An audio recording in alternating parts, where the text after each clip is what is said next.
Let's go, y'all. Well, hey, let's go ahead and get this thing started. I'm excited for today's teaching. I hope you've brought a good notepad. There's a little saying that I like that I kind of adopted. You know, a short pencil is better than a long memory.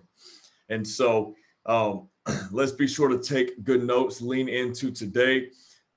I always start the calls with this, but I just want to commend you all for being a part of the lounge. You know, I've talked about this before on the call, but we drift to which that we are familiar with. And so there's something called the law of familiarity. And these teachings, they might not be anything incredibly new to you, might not be anything incredibly revelatory. You might not have too many epiphanies. You might, which I hope so. Somewhere along the way, you hear little slivers of wisdom, you know, that might help you. But the things that I'm teaching, it's the lounge is really built for a what I call a weekly fill up, right? And so when you regarding the law of familiarity, whatever you start paying attention to, whatever you become more familiar with, you start drifting towards that just a little bit more.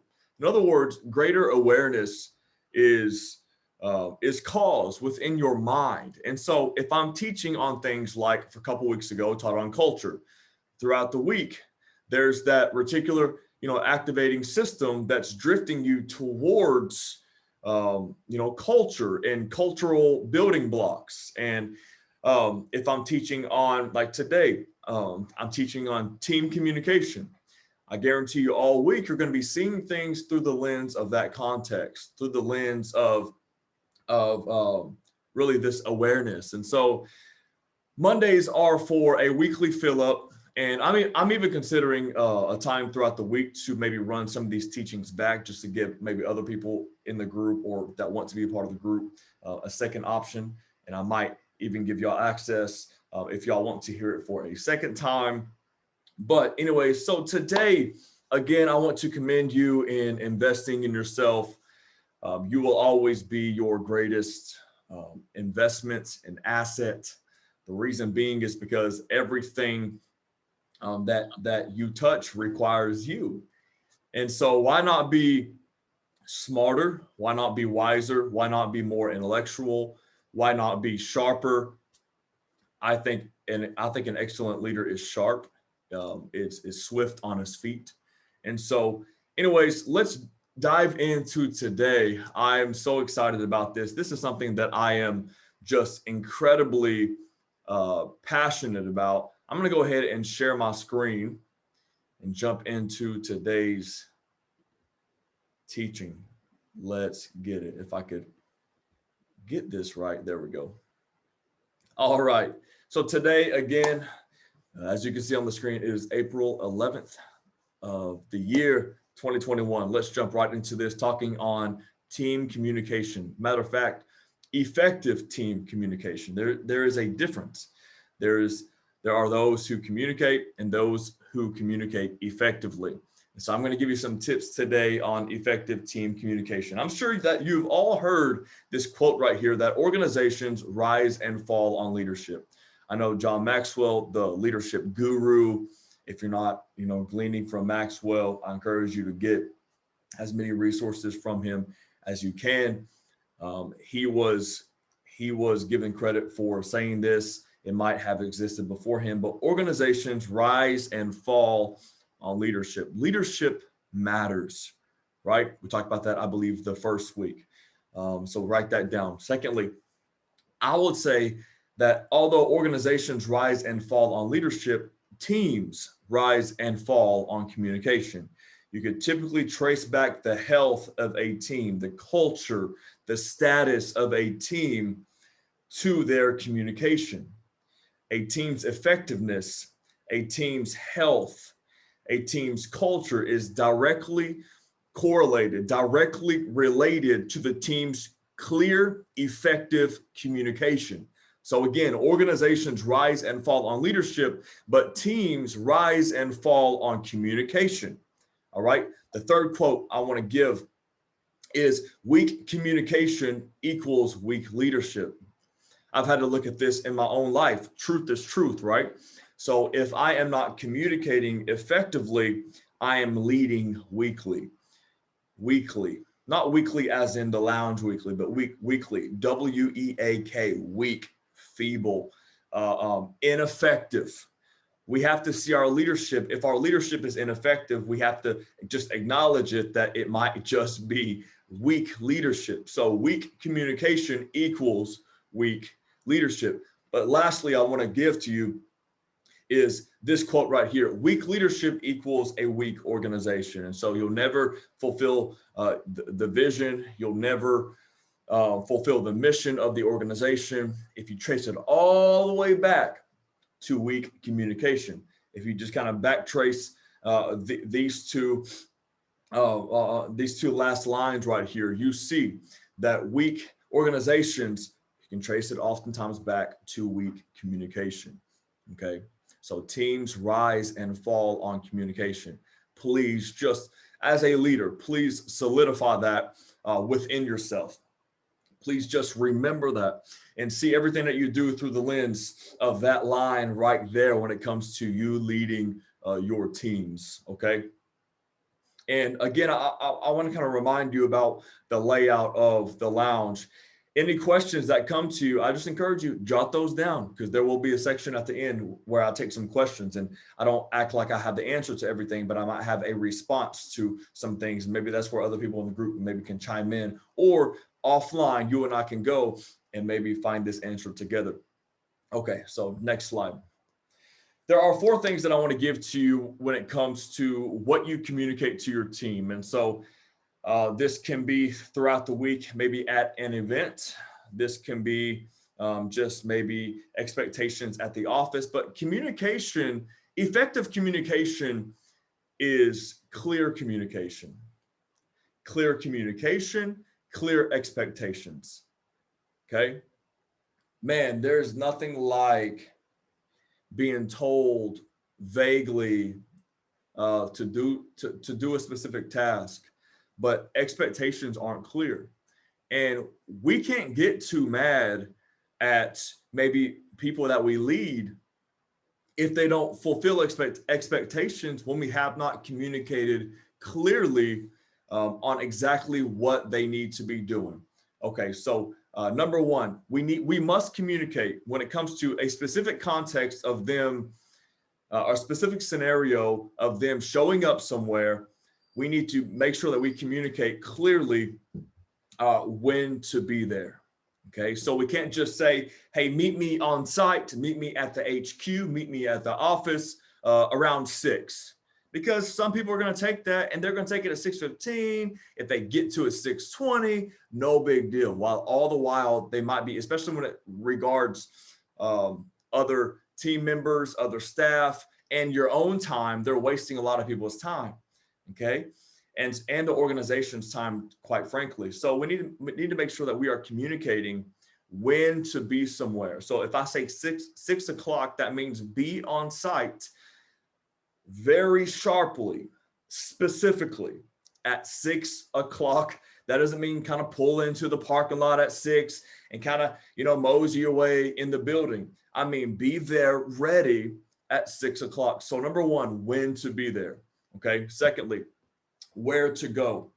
So we can't just say, meet me on campus. Like I just said a minute ago, we got to say, meet me, for example, maybe at the West Lobby Cafe, or meet me in my office at, number 1, the time that we told them to be there. So for example, I would tell somebody, I would say, Michael, please meet me at my office at 6 o'clock, right?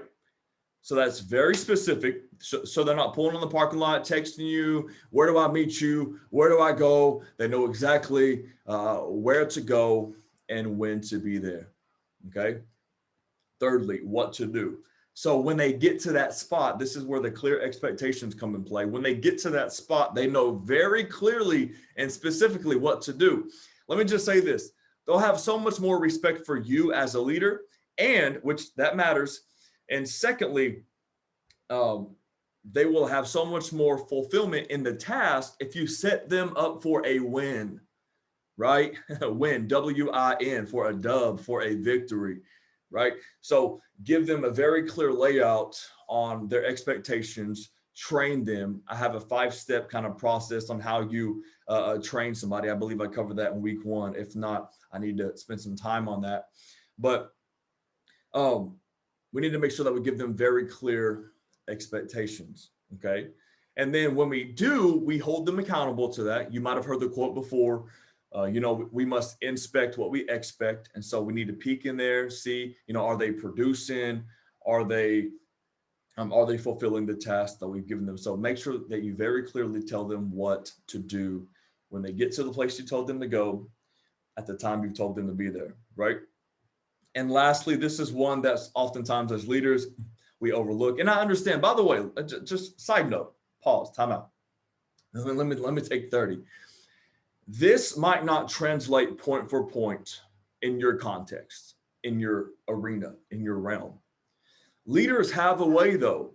This is what I want to coach us to do. And I know you know this. Leaders have a way of seeing teaching through the lens of their context. And so point for point, this might not translate to where you are, but there are principles found within this that I encourage you to just pull out. Leaders have a way of picking up what other leaders lay down. And so don't dismiss this if this doesn't translate.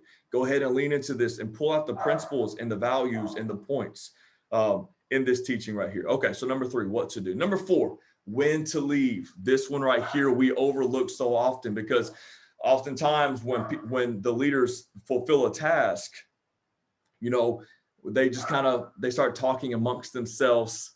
I don't really know when to leave. I don't really know, what are we supposed to do? And people leave at different times. There's, and then that's when you kind of pull away from potential, team bonding, camaraderie, chemistry, like collaborative moments. And okay, so when you give them very clearly, show up at this time, show up at 6 o'clock. This is what to do. This is where to be at 6. And then, hey, once your tasks are complete, 8 o'clock is dismissal time. All right. So be very clear expectations with your expectations right there. Okay. So those are 4 things that I encourage you to take note of. And you might not be able to see it with this screen being shared. I don't know what it looks like on you, but what you think is over communication is effective communication.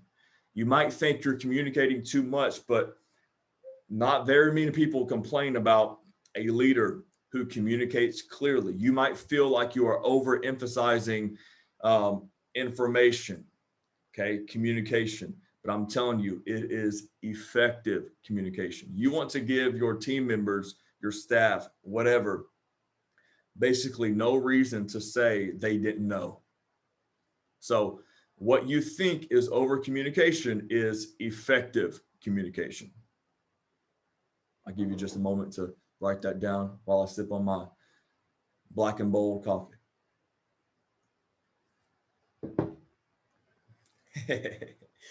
Okay, here are some questions to think through. By the way, I'm so passionate about effective communication that we could really, I see that laughing face down there, my man, that's awesome. We could really spend the next month on the lounge talking about this. But I'm trying to give you just like my coffee, just black and white, black and bold content, just straight content. Not giving, I don't feel like in these calls, I have to give a ton of supporting things. I don't feel like I have to cast a ton of the why behind it. We'll get into some of that. I don't feel like I have to inspire a ton. I just want to give some really legit, tested, tried and true content to you. Okay, here are some questions to think through when it comes to communication. What can be an email? All right, not everything should be a text, right? Not everything has to be a meeting. Please, let's not waste people's time in meetings. By the way, meetings, we oftentimes fill the space we've allotted for that meeting. We make 12-minute meetings go 45 minutes because we've blocked out time. Not every meeting has to be that long. Not every meeting has to be an hour and a half. Have quick, informative, rallying meetings, and then check the box and move on. But okay, so oftentimes we'll have meetings when it can be an email. We send texts or voice memos when they need to be an email. So ask yourself, what can be an email? Okay. I understand the whole, theory, email's dying, but it's not dead yet. Okay. When it comes to team communication, email is still very much alive and well, at least today. Okay. So what can be an email? Secondly, what can be a text? What can be a text? Not everything needs to be an email. Again, not everything needs to be meetings. Okay. It might just be able to be a simple text. Okay. And then ask yourself, thirdly, what needs to be a meeting? I am a believer in effective meetings. Okay. So sometimes you need to have the rally, the collaboration, the celebration, right? You need to have things. Sometimes you need to get in a room and hash something out. You need to feel the nonverbals. You need to be face to face with somebody. I understand that. And so what needs to be a meeting? Don't shoot a text when it needs to be a meeting, because oftentimes, when you're around, when you're in the people business, people, I think I said this last week, maybe in a different call, but people will judge, your heart by your text, not your text by your heart, because they can't hear your heart or they don't know your heart. And so, anyways, ask yourself, what needs to be a meeting? There are just some things that need to be face to face, like old school face to face. Okay. All right. Next one. What can be a hallway informative or conversation? Sometimes there are things that can happen in hallways, that you can just kind of pass by somebody and give them just a heads up on something. Don't drop something heavy on somebody. That might need to be a meeting or an email. But what can be a hallway informative or conversation? Okay. And then also you need to ask yourself, who is the correct and initial source to go to. And so make sure you go to the right source. Don't talk around, don't talk to everybody else, but the very person you need to talk to, the one who has a solution to whatever problem you might be facing, etc. Make sure you honor, the structural hierarchy that you have in your organization. And especially if you lead staff members, that's one way to show them honor in the seat that you've given them, is by going to them first. Okay, don't waste your time going everywhere else. And what you don't want to happen is that the very source you need to go to hears that you've been talking about it, to somebody else. And so who is the correct plus initial source to go to? Hope this is helpful. There are a couple ways of communication, very obviously, but the reason for verbal communication oftentimes is because you get to communicate your heart. You get to put emphasis on things that you need to put emphasis on. The most we can emphasize in a text are by the way of emojis and,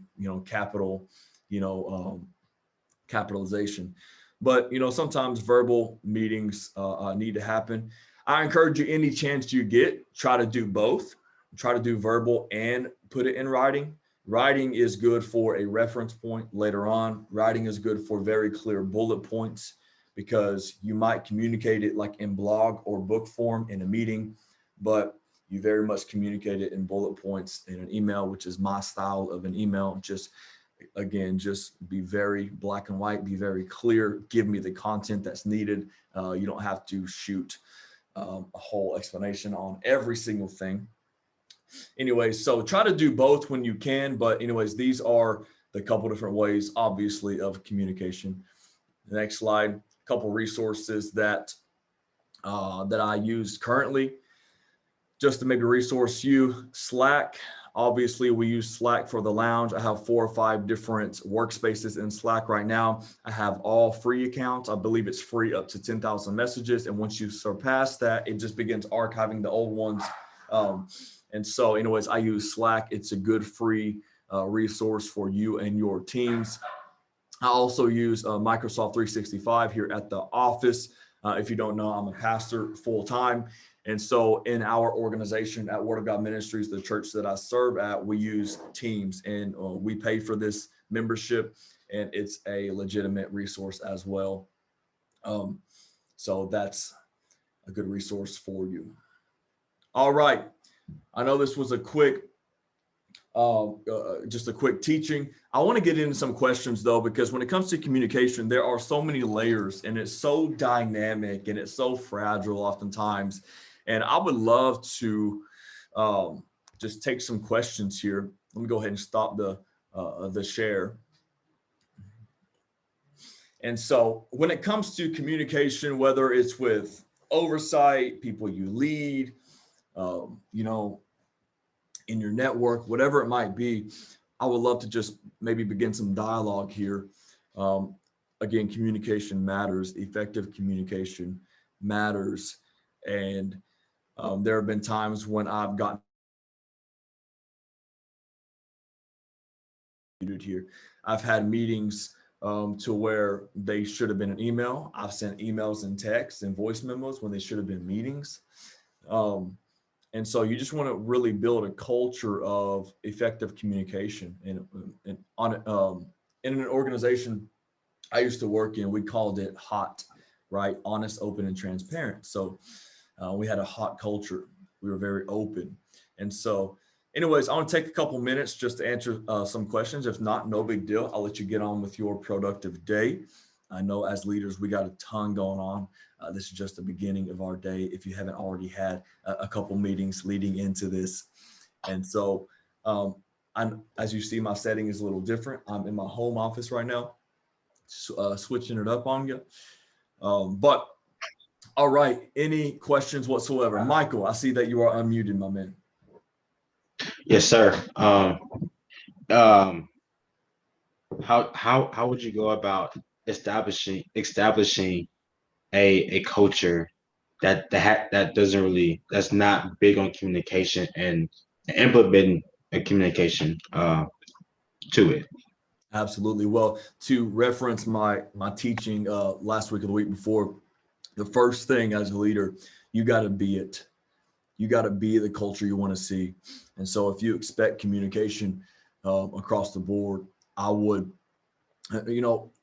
be it, and I would celebrate it when it happens. You replicate what you celebrate. And so anytime, communication, like with you, Mike, specifically, you are, one of the things that you do in your life right now in this season is you are an intern at Word of God Ministries. And that's one of the things that I really value about you, is that you are constantly trying to, you're constantly celebrating communication, and you're constantly trying to foster that culture. And so I know as a leader, I will see replicated what is celebrated. And so I just want to commend you, for doing that, because sometimes as leaders, we don't really know. If you hear my dog, please excuse my dog. We don't really know what may be, I'll say it this way. We don't really know through and through all the time what our leader might desire, or the culture that he really burns for or wants to see, desires. And so when I point out certain things like, hey, I like that, I like that, I like that, you as another leader says, oh man, this must be, the culture that we want to build. And so from one lens, celebrate that, but also be it. You need to be it yourself, right? And so that's one thing. And then, of course, I encourage you to go back to the other teaching. And I know you know the answer to this. I thank you for asking for the group and whole, and for the recording. But go back and watch that teaching and see it now through the lens of communication, being it, branding it, teaching it, etc. And so, but you need to be it yourself, and then celebrate it when others do it. So, great question, very good question. And then Thank you, also, sir. of course, like I said, teaching on the value of communication, why chemistry matters amongst the team. We're not communicating just so that we can say that we communicate. And not just to move the mission forward, but we want to be connected as well as a team. We want to be, a tribe, a unit. And so I love when staffs make the transition between staff, from staff to team. There is a difference. And so I have been on staff before that were just merely staffs, and then I've been part of teams, and there is a vast difference. And the key always comes down to communication. Gotcha. Great question. Thank you, sir. Junior. Thank you. All right. So as far as the teaching go, do I, in the position I am, because I was thinking like, what am I over? Who can I, talk about communication with? Is that like more specifically for me in this season for my family to be communicating better with them before I ever gain a position anywhere else? Or can I use that or implement that where I am, which I really don't know if one counts, but yeah, that's it. Absolutely. So to give some context to everybody, you are in a season to where you are called to full-time ministry. You are not in a vocational seat yet, but you are on the path, on the trajectory to sit in that seat. I think just, of course, now you brought up kind of a whole another side conversation, which is valuable to this is, of course, if we value it at work, we need to value it at home as well. It needs to be a conviction. And so what good is it if I, as a leader, communicate effectively to my team, to my staff, but I don't communicate effectively to home? There's a little bit of hypocrisy there, right?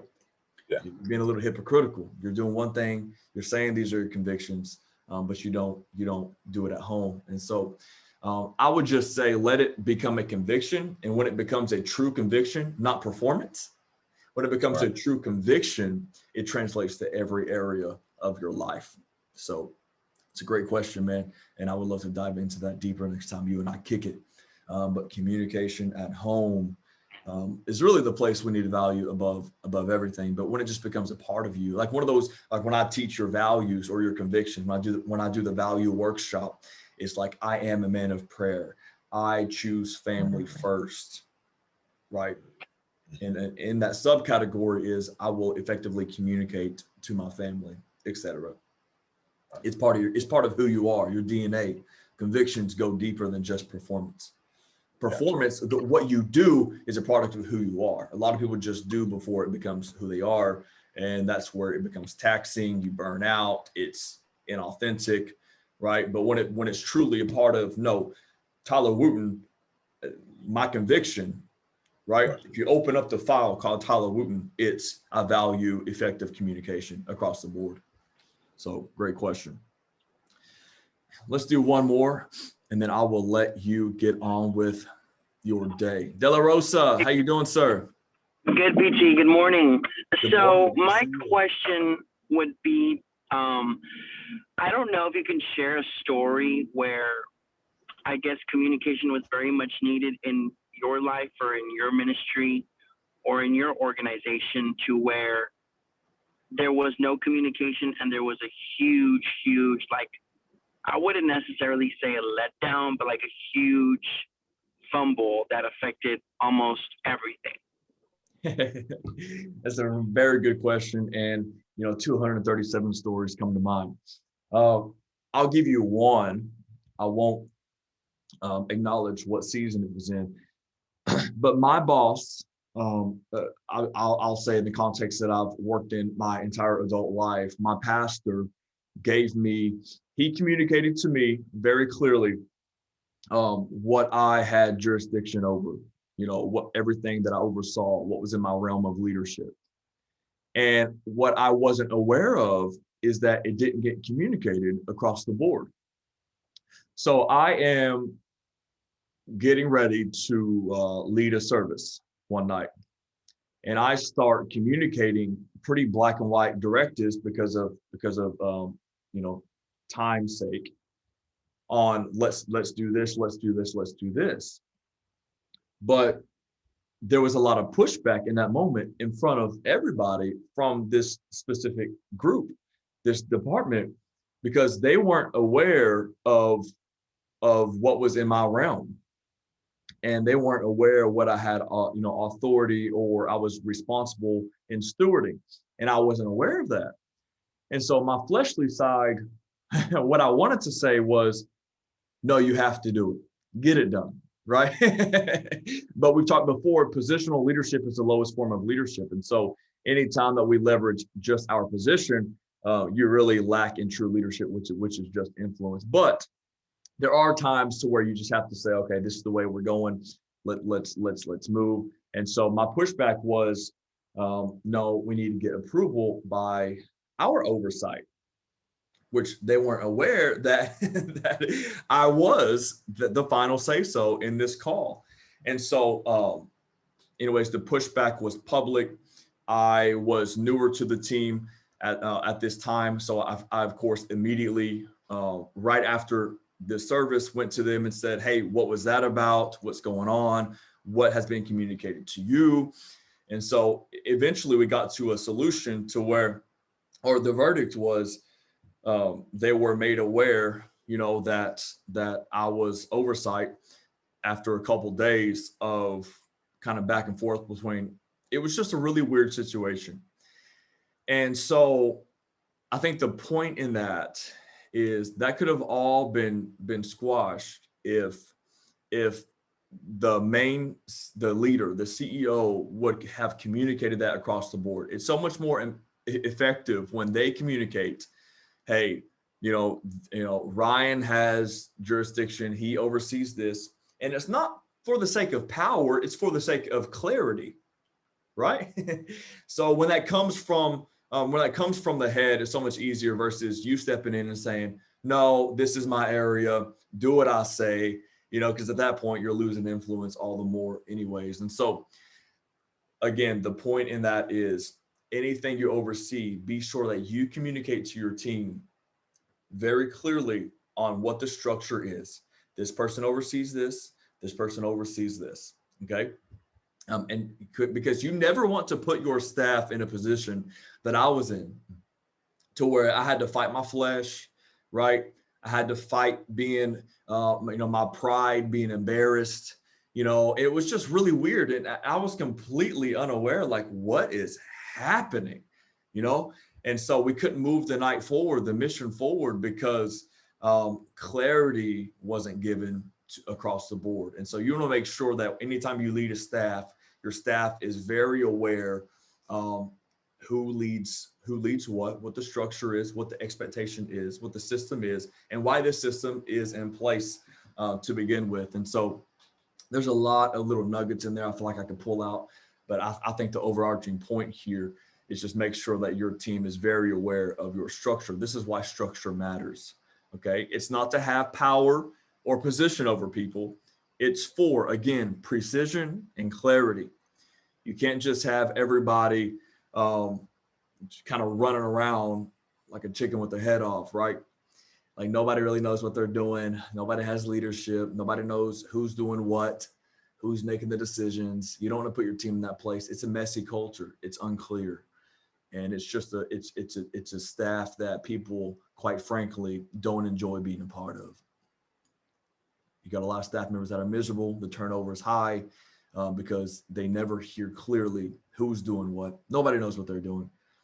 And it doesn't allow you as another leader to really run full force effectively from the seat that you're in, because you have no idea what's expected of you either. You don't know what's been communicated, what hasn't. It's just messy, and it's chaotic, and it's just absolutely insanity, and there's no reason for it. No reason. Great question. Hey guys, thank y'all so much for jumping on today. I really hope that this encourages you in your leadership, whatever realm that you might be in. Leadership matters. Effective communication matters. Where there is great and effective and clear and precise communication, there is a very effective organization, typically speaking. So If you have any questions offline about this, please maybe even drop them in the Slack thread. I would love to jump back in, and I know there are a lot of great minds on this call that could reply to you as well. And so, anyways, let me know if I can do anything for you. God bless you. We love you, and just have a great day. All right, family.